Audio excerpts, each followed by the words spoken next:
তো হ্যালো বন্ধুরা, তোমরা কেমন আছো? আশা করি সকলে ভালো আছো। তো আজকে আমি তোমাদেরকে একটা গুরুত্বপূর্ণ সেটিং সম্পর্কে বলবো, যেটা হচ্ছে কি প্লে স্টোরে রয়েছে সেই সেটিংটা। ঠিক আছে, সেই সেটিংটা কোথায় রয়েছে? প্লে স্টোরে রয়েছে। সেই সেটিংটা কি? সেই সেটিংটা হচ্ছে তোমাদের ফোনে যতগুলো অ্যাপ আছে, যখনই তোমাদের কোম্পানি আপডেট দেয় তোমার ফোনের অ্যাপটাকে, ঠিক আছে, তখন কি হয়, অটোমেটিক্যালি আপডেট হয়ে যায় ফোনের অ্যাপটা, এবং তোমার যে নেট যে ডাটা সেটা কিন্তু অটোমেটিক্যালি ফুরিয়ে যায়। ঠিক আছে, তো এটার জন্য কি করতে হবে? তো এটার জন্য তোমাদেরকে প্লে স্টোরে যেতে হবে। ঠিক আছে, প্লে স্টোরের কয়েকটা সেটিং তোমাদেরকে অফ করতে হবে। অফ করলেই কিন্তু তোমাদের আর অটোমেটিক ডাউনলোড, অর্থাৎ অটোমেটিক তোমাদের অ্যাপগুলো ডাউনলোড বা আপডেট নেওয়া কিন্তু একদম বন্ধ করে দেবে। ঠিক আছে, তো এটার জন্য কি করতে হবে চলো আমি তোমাদেরকে এখন দেখাচ্ছি।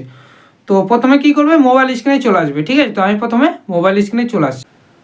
মোবাইল স্ক্রিনে আসার পর এবার কি করবে, এবার এখান থেকে প্লে স্টোরটা ওপেন করে নেবে। ঠিক আছে, তো আমি প্রথমে প্লে স্টোরটা ওপেন করে নিচ্ছি। প্লে স্টোরের উপরে একটা ক্লিক করে দিলাম। ক্লিক করে দেওয়ার পর দেখো এরকম একটা ইন্টারফেস চলে আসলো। আসার পর কি করবে, ডান দিকে একবারে ডান দিকে দেখো নোটিফিকেশান আছে, তার পাশে তোমার একটা ছবি শো করবে। ঠিক আছে, অর্থাৎ তোমার যদি ছবি না দেওয়া থাকে তাহলে কি হবে, তোমার নামের যে প্রথম অক্ষর, ঠিক আছে, যার নামে জিমেইলটা খোলা থাকবে তার নামের প্রথম অক্ষরটা কিন্তু এখানে শো করবে। কি করবে, তার উপরে একটা ক্লিক করে দেবে। ঠিক আছে, তো তার নামের প্রথম অক্ষরটার উপরে যখনই ক্লিক করবে বা তার ছবিটার উপরে যখনই ক্লিক করবে, করার পরে এরকম একটা ইন্টারফেস কিন্তু খুলে যাবে। ঠিক আছে, খুলে যাওয়ার পর এবার কি করবে, এবার দেখো এখানে নিচে চলে আসবে। ঠিক আছে, নিচে আসার পর দেখো এখানে লেখা রয়েছে কি সেটিং। এই সেটিংয়ের উপরে তোমাদেরকে ক্লিক করতে হবে। সেটিংয়ের উপরে ক্লিক করে দেবে। ক্লিক করে দেওয়ার পর এখানে দেখো 2 নম্বরে একটা অপশান লেখা রয়েছে নেটওয়ার্ক পারফরম্যান্স। ঠিক আছে, এটার উপরে তোমাদেরকে ক্লিক করতে হবে। এটার উপরে ক্লিক করলাম। এটার উপরে ক্লিক করার পর এখানে দেখো 3টে অপশান কিন্তু খুলে গেল। এবার কি করবে, একটা একটা করে কিন্তু বন্ধ করে দেবে। কিভাবে বন্ধ করবে চলো দেখাচ্ছি। প্রথমে দেখো লেখা রয়েছে অ্যাপ ডাউনলোড পারফরম্যান্স। ঠিক আছে, এটা কি করবে, ক্লিক করবে। ক্লিক করার পরে এটা কিন্তু তোমাদের 1 নম্বরে সিলেক্ট থাকবে। এটা অবশ্যই কি করবে, আস্ক ফর এভরি টাইম। ঠিক আছে, এটার উপরে ক্লিক করে এটা ওকে করে নেবে।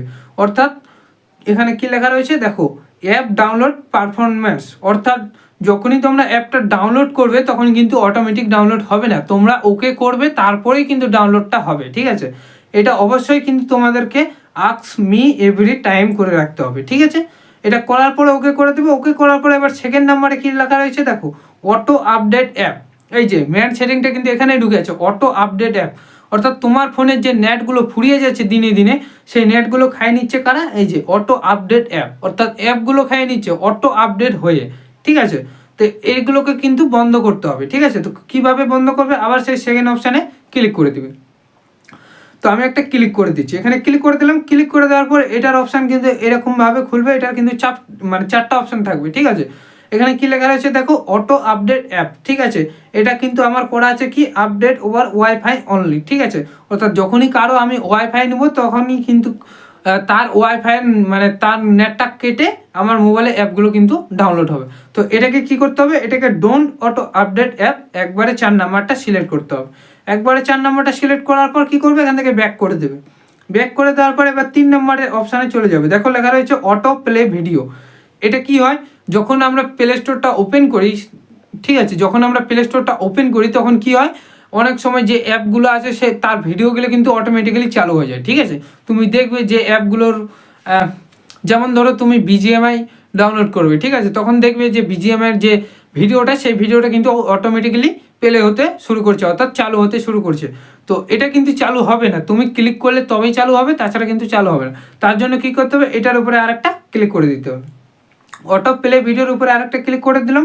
করে দেওয়ার পর এটা তোমাদের কি করা থাকবে, 1 নম্বর অথবা 2 নম্বর কিন্তু করা থাকবে। ঠিক আছে, এটাকে তোমরা কি করে নেবে, 3 নম্বর করে নেবে। 3 নম্বরে কি লেখা রয়েছে দেখো, ডোন্ট অটো প্লে ভিডিও, অর্থাৎ তুমি ক্লিক করলেই তবে ভিডিওটা চালু হবে, তাছাড়া কিন্তু অটো প্লে ভিডিও চালু হবে না। ঠিক আছে, এটা ক্লিক করার পর কি করবে, আবার ওকে অপশানে ক্লিক করে দেবে। ওকে অপশানে ক্লিক করে দেওয়ার পর তোমার কাজ শেষ হয়ে যাবে। এবার কি করবে, একদম ব্যাকে চলে আসবে। ঠিক আছে, ব্যাকে আসার পরে এবার যখনই তুমি অন্য জনের কাছ থেকে ওয়াইফাই বা তোমার নিজের নেট তুমি ইউজ করবে, সেক্ষেত্রে কি হবে, তোমার যে অ্যাপগুলো, এই যে ফোনের অ্যাপগুলো, এগুলো যখনই আপডেট আসবে, ঠিক আছে, কোম্পানি থেকে যখনই আপডেট আসবে অটোমেটিক্যালি কিন্তু তোমার ফোনে আপডেট হবে না। ঠিক আছে, তোমাকে আপডেট করতে বলবে, অথবা তুমি যখন সেই অ্যাপটা ওপেন করবে তখন কিন্তু আপডেটের একটা অপশান চলে আসবে। ঠিক আছে, তো তখন কি করবে, তখন আপডেটের উপরে ক্লিক করে তোমরা কিন্তু আপডেটটা করে নেবে, ঠিক আছে। তো এই ছিল আজকের ভিডিওটা কেমন লাগলো অবশ্যই কিন্তু কমেন্ট করে জানাও, ঠিক আছে। আর আমার এই ছোট্ট চ্যানেলটাকে কিন্তু অবশ্যই সাবস্ক্রাইব করে দিও, কারণ আমি এখনও ইউটিউবে সফলতা পাইনি, ঠিক আছে। তো অবশ্যই সফলের আশায় আছি, জানি না সফলতা পাবো কি পাবো না, ঠিক আছে। তোমরা যদি আমাকে সাহায্য করো, হেল্প করো, তাহলেই আশা করি আমি সফলতা পেতে পারি, ঠিক আছে। তো আর কি বলবো, আজকে এই পর্যন্তই। ভালো থাকো সবাই, সুস্থ থাকো, আর হ্যাঁ, চ্যানেলটাকে সাবস্ক্রাইব করে পাশে থাকো। ওকে, টাটা, বাই বাই।